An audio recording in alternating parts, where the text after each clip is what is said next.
Et ce n'est pas pour rien que, après-guerre, le principal théoricien du management et l'inventeur du principal modèle de management en Allemagne, en RFA après 1945, est quand même un général de la SS.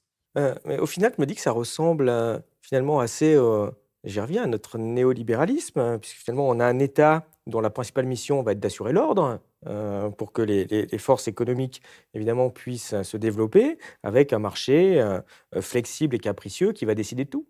Oui, alors ce qui est très intéressant, c'est que le néolibéralisme se développe, d'ailleurs dans l'entre-deux-guerres, dans les années 30 en l'occurrence, sous l'impact, de cette, crise suivie d'une longue dépression économique, 29 et ses suites, qui met en échec le libéralisme classique. Donc le libéralisme classique est pris en défaut manifestement puisque plus rien ne fonctionne, la prospérité n'est pas assurée, c'est le moins qu'on puisse dire et dès lors, les libéraux inventent un nouveau libéralisme.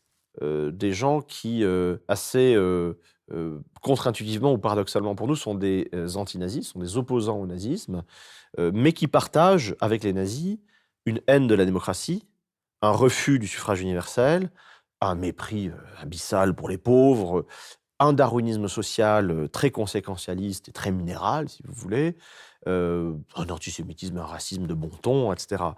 Ce qui fait que les néolibéraux, après la Seconde Guerre mondiale, vont, être des antidémocrates convaincus, jusque et y compris à quelqu'un qu'on a célébré il y a pas longtemps, Wolfgang Schäuble, qui est décédé récemment, qui disait quand même qu'on se contrefichait des élections et que les élections, l'alternance politique, par exemple, si la gauche arrive au pouvoir, ça ne change rien aux règles. On doit continuer à appliquer la même politique économique, budgétaire, fiscale, ce qui est extravagant, si vous voulez.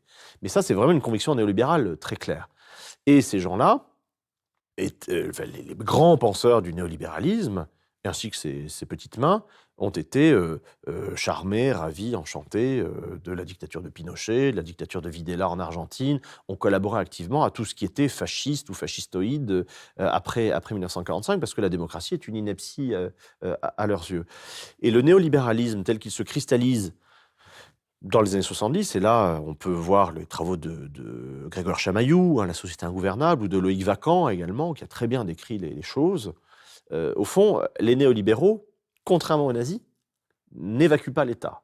Les nazis auraient plutôt tendance à avoir une pente un peu ultralibérale, si vous voulez. Les néolibéraux disent attention, on a besoin de l'État, mais un État un petit peu modifié, et ça, c'est Carl Schmitt, au fond, qui le dit très bien au début des années 30. L'État a muté dans un mauvais sens, il est devenu un État-providence. Ça, c'est une aberration. La redistribution sociale, nourrir les pauvres, non, ça, c'est pas sérieux. En plus, ça implique une fiscalité qui pique de l'argent aux riches, donc non. Donc on va détruire l'État-providence, ça va de soi. Donc on détruit l'État en amont, si vous voulez. Ça produit du malheur social, bien entendu. Le malheur social produit des manifestations, par exemple.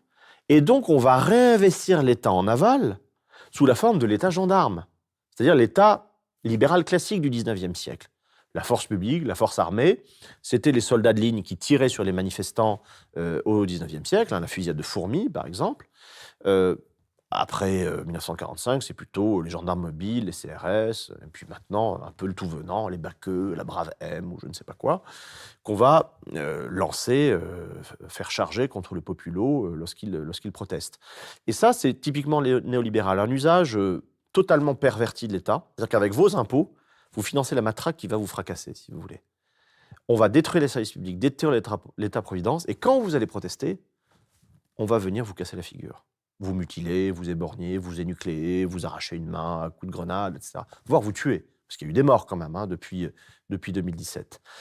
Et ça, si vous voulez, ce que font les managers autoproclamés depuis 2017, c'est du néolibéralisme paradigmatique, si vous voulez. On a l'impression qu'ils suivent le manuel du parfait petit néolibéral tel que rédigé par Hayek, Pinochet, Thatcher, Reagan.